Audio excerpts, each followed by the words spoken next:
Assalamualaikum warahmatullahi wabarakatuh. Kami dari kelompok 9 yang beranggotakan Erma Desi Ilhamni, Tiara Mardiyuza, Tiara Safiranisa, dan Sultan Muhammad Arsyad akan menjelaskan mengenai pertimbangan mengenai pengendalian internal. Sistem pengendalian internal terdiri atas kebijakan dan prosedur yang dirancang untuk memberikan manajemen kepastian yang layak bahwa perusahaan telah mencapai tujuan dan sasarannya. Kebijakan dan prosedur ini seringkali disebut pengendalian dan secara kolektif membentuk pengendalian internal entitas tersebut. Tujuan pengendalian internal. Yang pertama, rehabilitas pelaporan keuangan. Manajemen bertanggung jawab untuk menyiapkan laporan bagi para investor, kreditor, dan pemakai lainnya. Manajemen bertanggung jawab untuk memastikan bahwa informasi telah disajikan secara wajar sesuai dengan persyaratan pelaporan kerangka kerja akuntansi. Yang kedua, efisiensi dan efektivitas operasi. Tujuan penting dari pengendalian ini adalah memperoleh informasi keuangan dan non-keuangan yang akurat tentang operasi perusahaan untuk keperluan pengambilan keputusan. Dan yang ketiga, kekuatan pada hukum dan peraturan. Section 404 mengharuskan semua perusahaan publik mengeluarkan laporan tentang keefektifan pelaksanaan pengendalian internal atas pelaporan keuangan. Selain Section 404, organisasi-organisasi publik, non-publik, dan nirlaba diwajibkan menaati berbagai hukum dan peraturan. Berikutnya, tanggung jawab manajemen dan auditor atas pengendalian internal. Tanggung jawab manajemen untuk menetapkan pengendalian internal. Manajemen bertanggung jawab atas penyusunan laporan keuangan yang sesuai dengan kerangka kerja akuntansi seperti GAAP atau IFRS. Ada dua konsep utama melandasi perencanaan dan implementasi pengendalian internal. Yang pertama, kepastian yang layak. Perusahaan harus mengembangkan pengendalian internal yang akan memberikan kepastian yang layak tapi bukan absolut, bahwa laporan keuangan telah disajikan secara wajar. Yang kedua, keterbatasan inheren. Pengendalian internal tidak akan pernah bisa efektif 100% tanpa menghiraukan kecermatan yang diterapkan dalam perencanaan dan implementasinya. Tanggung jawab pelaporan oleh manajemen menurut Section 404 dari Undang-Undang Sarbanes-Oxley mengharuskan manajemen semua perusahaan publik untuk mengeluarkan laporan pengendalian internal yang mencakup hal-hal. Yang pertama, suatu pernyataan bahwa manajemen bertanggung jawab untuk menetapkan dan menyelenggarakan struktur pengendalian internal yang memadai serta prosedur pelaporan keuangan. Yang kedua, suatu penilaian atas efektivitas struktur pengendalian internal dan prosedur pelaporan keuangan per akhir tahun fiskal perusahaan. Penilaian manajemen mengenai pengendalian internal atas pelaporan keuangan terdiri dari: yang pertama, rancangan pengendalian internal.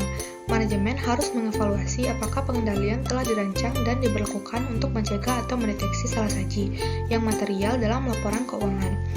Yang kedua, efektivitas pelaksanaan pengendalian. Tujuan pengujian ini adalah untuk menentukan apakah pengendalian telah berjalan seperti yang dirancang, dan apakah orang yang melaksanakan memiliki kewenangan serta kualifikasi yang diperlukan untuk melaksanakan pengendalian itu secara efektif. Tanggung jawab auditor untuk memahami pengendalian internal. Yang pertama, pengendalian atas rehabilitas pelaporan keuangan. Auditor terutama berfokus pada pengendalian yang berhubungan dengan perhatian manajemen. Yang pertama dalam pengendalian internal. Yang kedua, pengendalian atas kelas-kelas transaksi.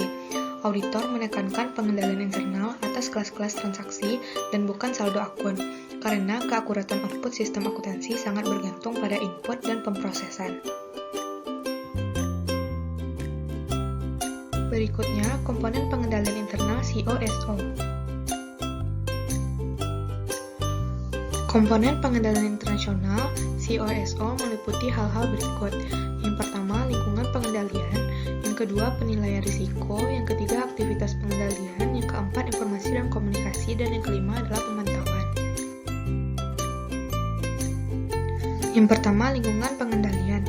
Untuk memahami dan menilai lingkungan pengendalian, auditor harus mempertimbangkan subkomponen pengendalian yang paling penting. Berikutnya, integritas dan nilai-nilai etis adalah produk dari standar etika dan perilaku entitas, serta bagaimana standar itu dikomunikasikan dan diberlakukan dalam praktik. Berikutnya, komitmen dalam kompetisi meliputi pertimbangan manajemen tentang tingkat kompetisi bagi pekerja tertentu dan bagaimana tingkat tersebut diterjemahkan menjadi keterampilan dan pengetahuan yang diperlukan. Berikutnya, partisipasi Dewan Komisaris atau Komite Audit. Dewan Komisaris memikul tanggung jawab akhir untuk memastikan bahwa manajemen telah mengimplementasikan pengendalian internal dan proses pelaporan keuangan yang layak. Berikutnya, filosofi dan gaya operasi manajemen. Manajemen melalui aktivitasnya memberikan isyarat yang jelas kepada karyawan tentang pentingnya pengendalian internal. Berikutnya, struktur organisasi. Struktur organisasi entitas menentukan garis-garis tanggung jawab dan kewenangan yang ada. Dan berikutnya, kebijakan dan praktek sumber daya manusia. Aspek paling penting dalam pengendalian internal adalah personal. Jika para karyawan kompeten dan dapat dipercaya, pengendalian lainnya dapat diabaikan, dan laporan keuangan yang adil akan dihasilkan.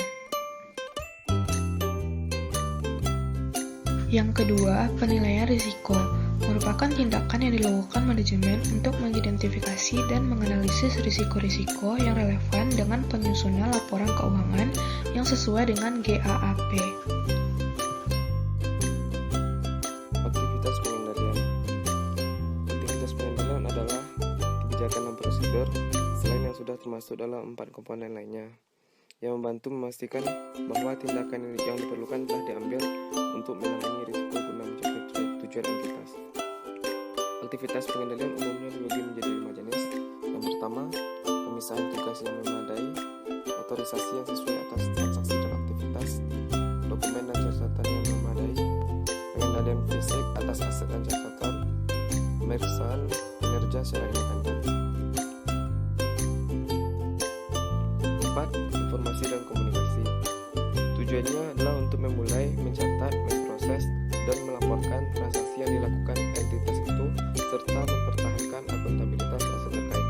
Untuk memahami perancangan sistem informasi, auditor menentukan pertama, kelas transaksi utama entitas, kemudian bagaimana transaksi dimulai dan dicatat, catatan akuntansi apa saja yang ada serta sifatnya, bagaimana sistem itu menangkap peristiwa-peristiwa lain yang penting bagi laporan keuangan, kemudian terakhir sifat serta rincian proses laporan keuangan yang diikuti, termasuk prosedur pencatatan transaksi dan penyesuaian dalam buku besar umum. Yang kelima adalah pemantauan. Aktivitas pemantauan berhubungan dengan penilaian mutu pengendalian internal secara berkelanjutan atau periodik oleh manajemen untuk menentukan bahwa pengendalian itu telah beroperasi seperti yang diharapkan dan telah dimodifikasi sesuai dengan perubahan kondisi. Kemudian, memperoleh dan mendokumentasikan pemahaman tentang pengendalian internal. Pertama, proses untuk memahami pengendalian internal dan menilai risiko pengendalian. Tahap pertama yaitu memperoleh dan mendokumentasikan pemahaman tentang pengendalian internal, yakni rancangan operasi. Kemudian tahap kedua, menilai risiko pengendalian. Tahap ketiga, merancang, melaksanakan, dan mengevaluasi pengujian pengendalian. Kemudian tahap keempat, memutuskan risiko deteksi yang direncanakan dan pengujian substantif. Lalu kemudian adalah jenis dokumen untuk memperoleh dan mendokumentasikan pemahamannya atas perancangan pengendalian internal. Ada 3, yaitu yang pertama naratif, dan kemudian bagan arus, terakhir kuesioner pengendalian internal. Yang pertama, naratif. Naratif merupakan uraian tertulis tentang pengendalian internal klien. Naratif yang baik menguraikan 4 hal. Pertama, asal-usul setiap dokumen dan catatan dalam sistem. Kedua, semua pemrosesan yang berlangsung. Ketiga, disposisi setiap dokumen dan catatan dalam sistem. Yang keempat, petunjuk tentang pengendalian yang relevan dengan penilaian risiko pengendalian. Yang kedua adalah bagan arus. Bagan arus adalah merupakan diagram yang menunjukkan dokumen klien dan aliran urutannya dalam organisasi. Kemudian yang ketiga, kuesioner pengendalian internal, yaitu mengajukan serangkaian pertanyaan tentang pengendalian dalam setiap area audit sebagai sarana untuk mengidentifikasi pengendalian internal. Selanjutnya yaitu metode mengevaluasi pengimplementasian pengendalian internal. Yang pertama, memutakhirkan dan mengevaluasi pengalaman auditor sebelumnya. Yang kedua, melakukan tanya jawab dengan personil klien. Yang ketiga, menelaah dokumen dan catatan. Yang keempat, mengamati aktivitas dan operasi entitas. Yang kelima, melakukan penelusuran sistem akuntansi. Selanjutnya, menilai risiko pengendalian. Menilai risiko pengendalian merupakan suatu proses mengevaluasi efektivitas pengendalian intern suatu entitas dalam mencegah atau mendeteksi salah saji material dalam laporan keuangan. Tujuan dari menilai risiko pengendalian adalah untuk membantu auditor dalam membuat suatu pertimbangan mengenai risiko salah saji yang material dalam asersi laporan keuangan. Dalam membuat penilaian risiko pengendalian untuk suatu asersi adalah penting bagi auditor untuk yang pertama, mempertimbangkan pengetahuan yang diperoleh dari prosedur untuk memperoleh suatu pemahaman mengenai apakah pengendalian yang berhubungan dengan asersi telah dirancang dan diterapkan dalam operasi oleh manajemen entitas. Yang kedua, mengidentifikasikan salah saji potensial yang dapat muncul dalam asersi entitas. Yang ketiga, mengidentifikasikan pengendalian yang diperlukan yang mungkin akan mencegah atau mendeteksi dan memperbaiki salah saji. Yang keempat, melaksanakan pengujian pengendalian terhadap pengendalian yang diperlukan untuk menentukan efektivitas rancangan dan pengoperasian dari pengendalian tersebut. Yang kelima, mengevaluasi bukti dan membuat penilaian. Selanjutnya yaitu penyusunan matriks. Caranya, yang pertama, mengidentifikasi tujuan audit, yang kedua, mengidentifikasi pengendalian yang ada, yang ketiga, menghubungkan pengendalian dengan tujuan audit yang terkait, yang keempat, mengidentifikasi dan mengevaluasi defisiensi pengendalian, defisiensi yang signifikan dan kelemahan material. Selanjutnya, pengujian pengendalian. Pengujian pengendalian adalah prosedur audit yang dilaksanakan untuk menentukan efektivitas desain dan operasi pengendalian intern.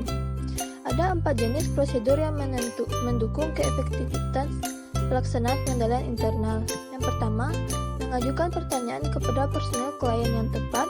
Yang kedua, memeriksa dokumen, catatan, dan laporan. Yang ketiga, mengamati aktivitas yang terkait dengan pengendalian. Yang keempat, melaksanakan kembali prosedur klien. Baiklah, saya akan menjelaskan tentang luas prosedur. Seberapa luas pengujian pengendalian ditetapkan tergantung pada penilaian pendahuluan atas risiko pengendalian. Luas pengujian juga tergantung pada frekuensi operasi pengendalian dan apakah pengendalian itu manual atau otomatis. Yang pertama, pengandalan bukti dari audit tahun sebelumnya. Apabila auditor berencana menggunakan bukti tentang efektivitas pelaksanaan pengendalian internal yang diperoleh dalam audit terdahulu, standar auditing mengharuskan auditor untuk menguji keefektifan pengendalian itu paling sedikit 3 tahun sekali. Menguji pengendalian yang berhubungan dengan risiko yang signifikan adalah risiko yang diyakini auditor membutuhkan pertimbangan audit khusus.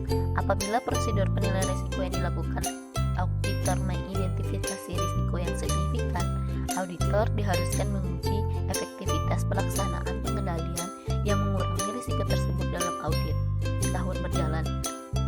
Jika auditor berencana menggunakan pengendalian tersebut untuk mendukung penilaian risiko pengendalian di bawah 100%, maka semakin besar risikonya, semakin banyak bukti audit yang harus diperoleh auditor bahwa pengendalian itu berjalan efektif. Selanjutnya, menguji kurang dari seluruh periode audit. Waktu pelaksanaan pengujian pengendalian oleh auditor akan tergantung pada sifat pengendalian dan kapan perusahaan menggunakannya. Bagi pengendalian yang diterapkan selama periode akuntansi, biasanya tidak praktis jika diuji pada tanggal interim. Pelaporan pengendalian internal. Pertama, pendapat wajar tanpa pengecualian. Auditor akan mengeluarkan pendapat wajar tanpa pengecualian mengenai pengendalian internal atas laporan keuangan apabila dua kondisi berikut berlaku: tidak ada kelemahan material yang teridentifikasi, tidak ada pembatasan atas ruang lingkup pekerjaan auditor. Selanjutnya, pendapat tidak wajar. Bila ada kelemahan material, auditor harus menyatakan pendapat tidak wajar mengenai efektivitas pengendalian internal. Selanjutnya, pendapat wajar dengan pengecualian atau menolak memberikan pendapat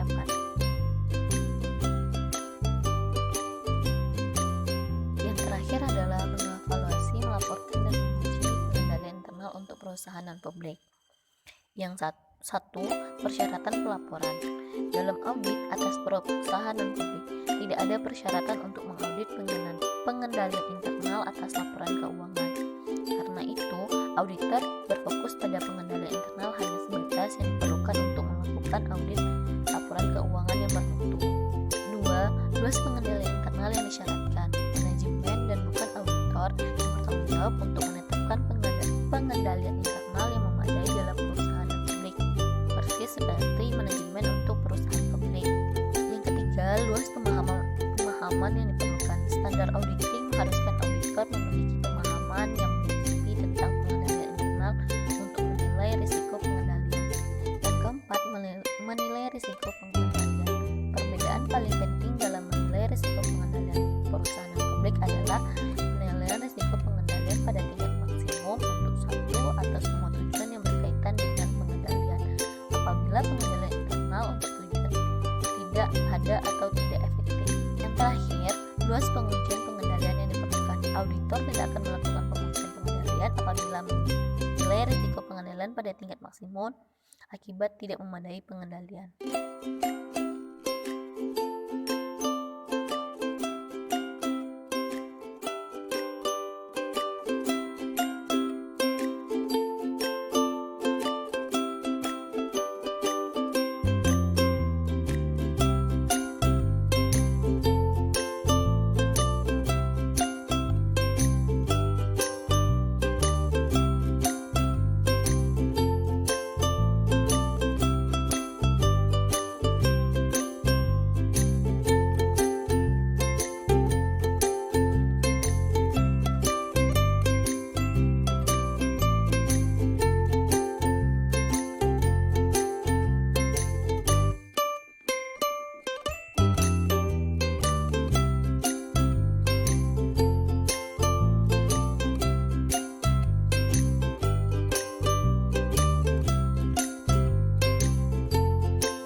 kasih.